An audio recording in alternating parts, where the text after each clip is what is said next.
Islamic NATO, मुस्लिम NATO, यानी कि एक ऐसा संगठन जो धर्म के आधार पर टिका रहेगा, यानी कि इस संगठन में एक धर्म के ही सारे देश आपको एक साथ नजर आएंगे। यानी कि इस्लाम के नाम पर नाटो जैसे प्रिंसिपल पर काम करता हुआ एक संगठन बनाया जाए तो उसे इस्लामिक नाटो का नाम दिया गया, मुस्लिम नाटो का नाम दिया गया। और हमने देखा कि कैसे पिछले दिनों ये टर्म जो है बहुत ट्रेंडिंग था, तमाम जो है ये टर्म न्यूज़ में बना हुआ था, इस्लामिक नाटो और मुस्लिम नाटो जिसे कहा जाता है।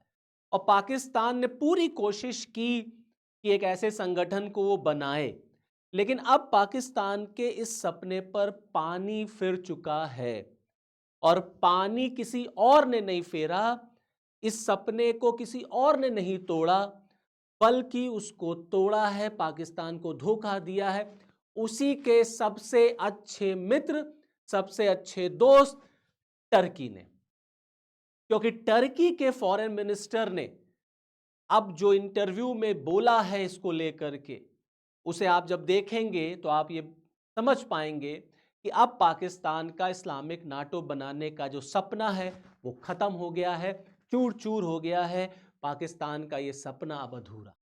तो आखिरकार में टर्की के फॉरेन मिनिस्टर ने ऐसा क्या कहा और अब ये बन पाएगा कि नहीं बन पाएगा, क्या होगा पाकिस्तान के इस सपने का? आइए चलिए फिर आज के इस वीडियो में इसी चीजों पर डिस्कशन करते हैं। So hello and I welcome you all to my this session. आप सबको मेरी तरफ से जय हिंद। ना जैसा कि आप सब जानते हैं कि पाकिस्तान ने पिछले दिनों धर्म के नाम पर तमाम मुस्लिम देशों को एक करने की कोशिश की, हम सब ने देखा। और पाकिस्तान लगातार मुस्लिम कंट्रीज को अपने डोमिनेंस के अंडर लाना चाहता है, अपने अम्ब्रेला के अंडर। ये पाकिस्तान और ये सारे मुस्लिम कंट्रीज जो हैं उसके अम्ब्रेला, उसके हेजेमनी, उसके डोमिनेंस में रहें। Means Pakistan should lead the Muslim world.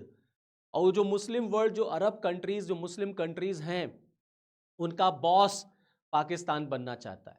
अब आप पूछेंगे ऐसा पाकिस्तान के पास क्या है जो ये सारे मुस्लिम कंट्रीज उसका डोमिनेंस एक्सेप्ट करेंगे? तो आंसर है कि केवल और केवल पाकिस्तान ही एक ऐसा मुस्लिम राष्ट्र है जिसके पास न्यूक्लियर पावर है। और जिस तरह से मुस्लिम कंट्रीज के बीच में डिस्टर्बेंस चल रहा है, हम देख रहे हैं अमेरिका और ईरान के बीच में जो हालात हैं, हम देख रहे हैं कि सऊदी अरेबिया और यूएई के बीच में जो हालात हैं, हम देख रहे हैं कि इजराइल और पैलेस्तीन के बीच में जो हालात हैं, इजराइल और मिडिल ईस्ट की कंट्रीज के बीच में जो हालात हैं, और तमाम और भी मुस्लिम कंट्रीज हैं, सीरिया ले लीजिए, लीबिया ले लीजिए, सोमालिया ले लीजिए, तमाम ऐसे मुस्लिम कंट्रीज हैं जो बहुत डिस्टर्ब्ड एरियाज बने हुए हैं और वहाँ पे इंटरनल डिस्टर्बेंस बहुत है। और ये सारे मुस्लिम कंट्रीज आपस में कॉन्फ्लिक्ट में हैं, शिया सुन्नी का झगड़ा है, आपस में एक दूसरे को डोमिनेट करने की कोशिश है। टर्की है, वो अपने आप को एक छत्र राज अपना स्थापित करना चाहता है, खलीफा का शासन, ऑटोमन एम्पायर को वापस लाना चाहता है। तो हर मुस्लिम कंट्री जिसके पास भी थोड़ा सा कुछ ज़्यादा है, चाहे वो इजिप्ट है, चाहे वो टर्की है, सऊदी है, यूएई है, ईरान है, पाकिस्तान है, ये लोग पूरे मुस्लिम कंट्री को लीड करना चाहते हैं। तो ये सारे देश जो मैंने भी नाम लिया, ये सब अरब वर्ल्ड को, मुस्लिम वर्ल्ड को लीड करना चाहते हैं। इसीलिए इसमें इन कंट्रीज में आपस में कंपटीशन मचा हुआ है that who is going to lead the Muslim world. और ऑपरेशन सिंदूर के बाद जिस तरह से भारत ने पाकिस्तान को आर्थिक चोट पहुंचाई, सैन्य चोट पहुंचाई, और जैसा भारत ने पाकिस्तान की पिटाई की, तो पाकिस्तान जो है अब उसको ये समझ में आया कि वो अकेले इंडिया से निपट नहीं पाएगा। तो पाकिस्तान ने कोशिश की कि वो मुस्लिम कंट्रीज को एक करे, अपने साथ लेके आए to counter India and to counter Israel. Bharat से अगर निपटना है तो पाकिस्तान को लगा कि मुस्लिम देश उसका साथ दे, उसकी तरफ आ जाएं, तब वो भारत से निपट पाएगा। इसीलिए हमने देखा कि सितंबर में पाकिस्तान ने सऊदी अरेबिया के साथ एक डिफेंस पैक्ट साइन कर लिया, एक डिफेंस डील जो नाटो के प्रिंसिपल पे काम करता है कि एक पर हमला, दोनों पर हमला। सऊदी अरेबिया पाकिस्तान की तरफ आ गया क्योंकि सऊदी अरेबिया को यूएई को जवाब देना, ईरान को जवाब देना, अपनी हेजेमनी स्टैब्लिश करना। तो सऊदी को लगा कि पाकिस्तान के पास न्यूक्लियर पावर है, वो उसका इस्तेमाल कर सकता है। पाकिस्तान को लगा कि वो सऊदी का पैसा सऊदी से इन्वेस्ट करा सकता है और फिर वो भारत को जवाब दे सकता है। इसलिए ये दोनों देश आपको नजदीक आते हुए नजर आएंगे।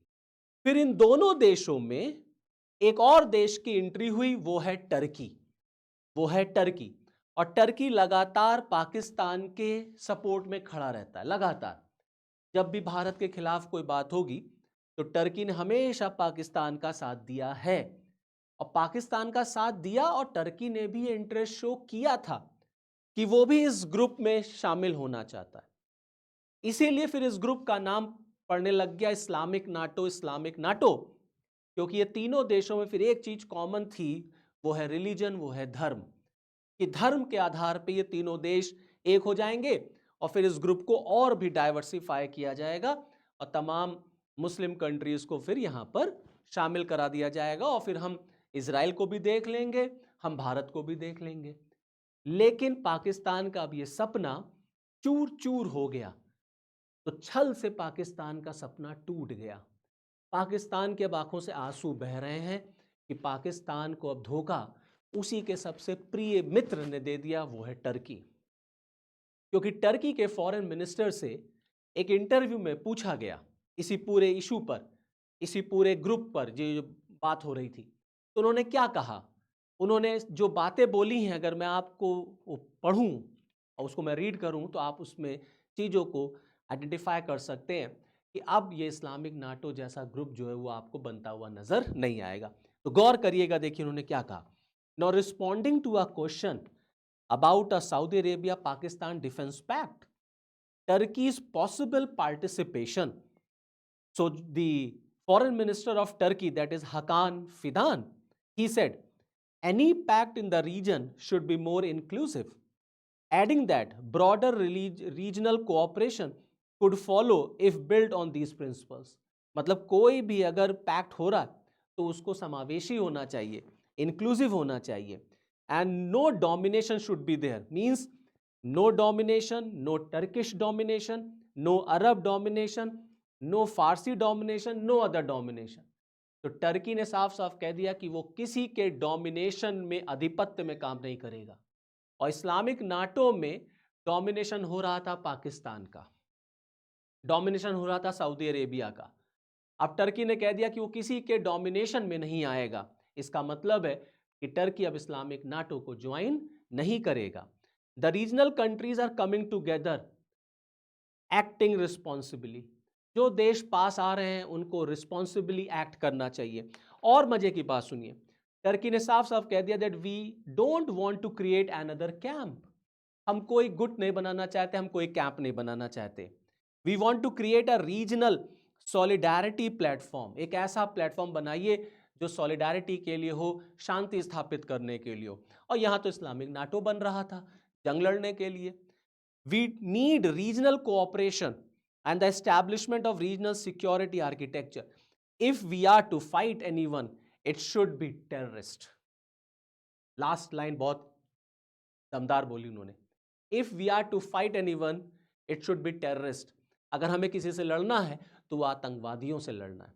अब आप बताइए, इस इस्लामिक नाटो में एक ऐसा देश है जो आतंकवाद का एपिसेंटर है, जो आतंकवाद को सपोर्ट करता है, जो आतंकवाद को खाद देता है, पानी देता है, बीज देता है, जो आतंकवाद को पालता है, पूरी दुनिया में आतंकवाद को फैलाता है, वो कौन है? वो पाकिस्तान है।